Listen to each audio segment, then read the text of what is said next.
Основните училишта во Штип, Ванчо Прке, Тошо Арцов, Гоце Делчев и Димитар Влахов се приклучуваат на крени глас против врсничкото насилство, општествено одговорната кампања на Мак Петрол. Учениците од овие образовни установи ќе имаат можност преку работилници организирани од компанијата подобро да се запознаат со причините за ваквото однесување, како и со последиците од булингот. Со цел поефикасна реализација на активностите, денес беше подпишан меморандум за соработка.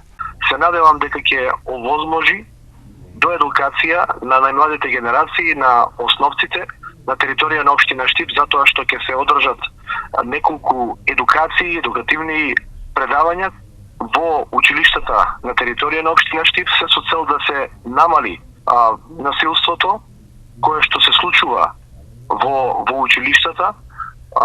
Она кое што е битно е дека ова пракса е воспоставено веќе во некои други општини и има позитивно влијание, така да врсничкото насилство се надевам дека на овој начин ќе се намали со доедукација, со предавање и со насочување на младите на прави вредности.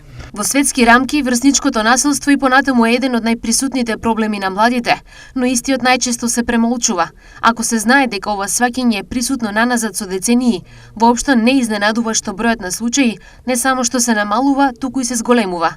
Една од нашите цели е да поттикнеме отворен разговор на оваа тема, но сакаме и во пракса да им помогнеме на младите со тоа што ќе имаат пристап до потребните знаења. Вели Марија Јосифовска Спасовска, член на управниот одбор и директор во Мак Петрол.